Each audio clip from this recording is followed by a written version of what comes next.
안녕하세요. 조합 정상화 모임입니다. 오늘 5월 3일인데요. 최근에 우리 조합은 착공은 진짜 언제 하는 거냐 이렇게 묻는 분들이 제법 많으셨습니다. 그래서 제가 이 착공 시기에 대해서 해임이 됐을 경우하고 해임이 안 됐을 경우 이렇게 두 가지를 나눠서 좀 설명을 드리려고 합니다. 해임이 일단 안 된 경우에는 지금 지난 4월 23일 총회에서 저희 재간평 안건이 통과가 됐죠. 두 표 차이로 통과가 됐습니다. 그래서 조합은 아직까지는 신청을 안 한 것 같은데 5월 초나 5월 중순까지 재간평 신청을 구청에 할 거예요. 왜냐면 총회에서 통과가 됐으니까. 그렇게 되면은 구청에서 그 재간평을 허가할 수도 있고 불허할 수도 있습니다. 일단 허가했을 경우에 재감평을 실시하겠죠. 이거 일주일이면 됩니다. 사실 오래 걸리진 않고요. 주어진 자료 가지고 감정평가사들이 실시를 했고 작년에도 지금 현재 있던 감정평가도 일주일 만에 했다고 나와 있습니다. 그러고 나서 그 결과가 나오면 그걸로 평형 변경 신청을 다시 하겠죠. 지난 2월 말부터 3월 말까지 했던 거를 또 하게 될 겁니다. 그게 무용지물이 되고 새로 하게 될 거고, 그렇게 되면 그 결과를 조합원 개개인한테 통지하고 공고를 하는 등의 절차를 거치게 되겠죠. 그게 제가 볼 때는 7월 중하순 정도에 돼야 이게 마무리될 겁니다. 그리고 나면 관리처분안을 준비해서 관리처분 총회를 하겠죠. 그게 아마 8월 정도로 예상이 됩니다. 그렇게 됐으면. 그렇게 해서 관리처분 총회를 하면 관리처분이 안이 통과가 되면 착공을 해요. 통과가 되면입니다. 중요한 건 통과가 되면. 관리처분안이 통과되면 착공을 하는데 과연 관리처분안이 통과가 될 건지 이건 좀 이따 다시 설명드리고요. 자, 그러면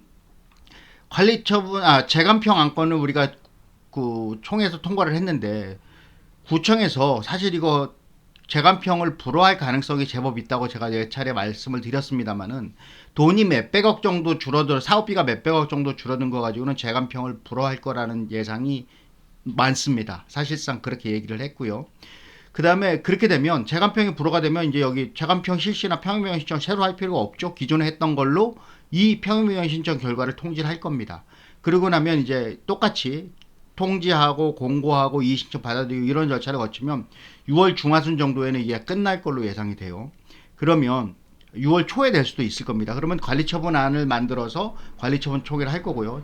대략 한 7월 초중순 뭐 이렇게 될 수도 있을 것 같습니다. 그렇게 되면 요 경우에도 관리처분안이 통과가 되면 착공을 해요. 그래서 재간평이 불허가 되면 7, 8월엔 착공할 수 있을 것이고 재간평이 허가가 되면 8월이나 9월 정도 착공을 할 수 있을 거예요. 이 경우는 다 관리처분안이 통과가 됐을 때 기준입니다. 그런데 관리처분안이 통과가 되면 착공한다는 건데 결과적으로 이 얘기는 현재 우리 조합원들에 주어진 조분가, 조합원 분양가가 25평 뭐 7억, 33평 9억 뭐 이렇게 되는 게 그걸 다 조합원들이 받아들이고 그대로 그냥 갔을 때 통과가 된다는 얘기인데요. 이 관리처분안이 통과하려면 조합원의 3분의 2의 찬성이 필요합니다. 이게 왜 그러냐면 일반적인 경우에 과반수 이상이 찬성하면 되는데 이번의 경우에는 물가 인상률을 초과해서 10% 이상의 그 사업비가 인상이 되면 관리처분안에 통과하려면 조합원 전체의 3분의 2가 찬성을 해야 돼요. 이건 뭐 그 총회에 참석한 인원 이런 거 상관없습니다. 만약에 조합원이 100명이면 100명 중에 67명이 찬성해야 돼요. 뭐 그 총회에 60명이 왔든 70명이 왔든 상관없습니다. 예를 들어서 그 관리처분 총회에 60명이 참석해가지고 60명이 전부 동의를 했어요. 그래도 3분의 2가 안 되기 때문에 부결됩니다. 그래서 저희 조합 같은 경우에는 674명의 3분의 2는 정확히 450명입니다. 449점 몇몇 이렇게 나와요. 그래서 450명 이상이 찬성을 해야 관리처분에 통과가 됩니다. 그런데 이 450명이라는 숫자가 얼마나 어렵냐면 지난 4월 23일 날 총회 총 참석한 인원이 460명입니다. 찬성을 하든 반대를 하든 이거 다 합쳐서 460명만 참석을 했어요. 지난 총회 때.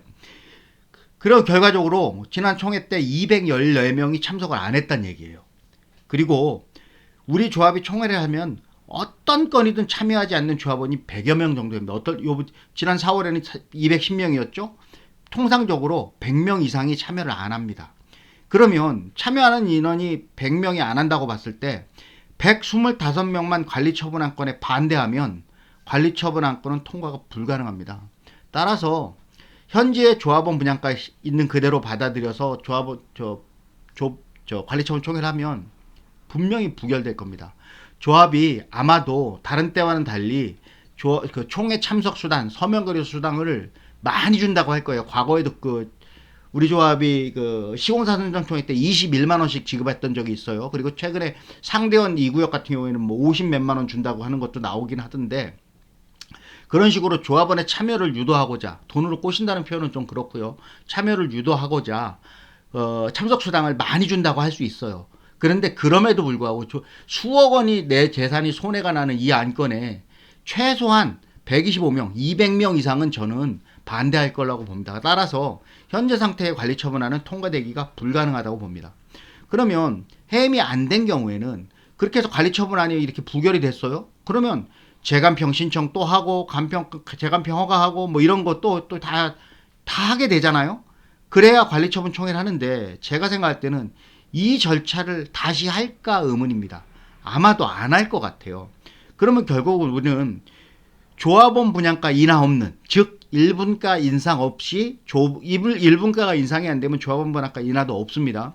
그렇게 조분가 인하 없는 관리처분안이 다시 준비가 돼서 다시 관리처분 총회를 해요. 그러면 결과적으로 이게 관리처분 부결되는 게 반복이 됩니다. 결과적으로 그러면 시간만 지연되고 입주가 지연돼요. 결국 조분가는 오히려 더 인상이 됩니다. 해임이 안 됐을 경우 그런 상황이 되고요. 만약에 해임이 된 경우 새 집행부를 구성하게 됩니다. 7월 정도에 할 수 있다고 저는 예상하고 있고요. 그래서 1분가를 조정을 합니다. 가장 먼저 해야 될 일이 이거죠. 그래서 1분가 조정하고, 그 다음에 우리 정비사업비도 쓸데없이 많이 잡힌 거 조정해서 재간평을 실시합니다. 1주 걸려요. 요거 나머지는 마찬가지예요. 평형명예 신청하고 결과 통지 공고하고 관리처분 총회를 9월 정도에 할 수 있을 걸로 보입니다. 그러면 관리처분 총회가 9월에 통과하면 바로 착공할 수 있습니다. 결국 아무리 아까 얘기했던 것처럼 뭐 8, 9월 뭐 이런 것보다 한 1, 2개월 늦어지지만 결과적으로는 관리처분 총회 시기가 늦어질 뿐 관리처분 통과는 오히려 빨라집니다. 그래서 해임이 된 경우와 해임이 안 된 경우를 이렇게 일렬로 넣어서 비교를 해보면, 해임이 안 된 경우에 26년 8, 9월에 관리처분 통회를 하겠죠. 총회를. 하지만 통과는 불가능합니다. 근데 해임이 된 경우 26년 10월 정도에 관리처분 총회를 합니다. 그리고 통과가 되겠죠. 그리고 착공이 됩니다. 결과적으로 해임을 시켜야만 우리 조합의 사업이 훨씬 빨라지고 우리 조합원들이 원하는 조분가 인하를 충분히 이룰 수 있습니다. 그래야만 우리 조합원들이 관리처분 안건을 통과를 시켜주고 조합원들이 얻는 것을 얻을 것입니다. 예, 이상으로 오늘 설명 마치겠습니다. 감사합니다.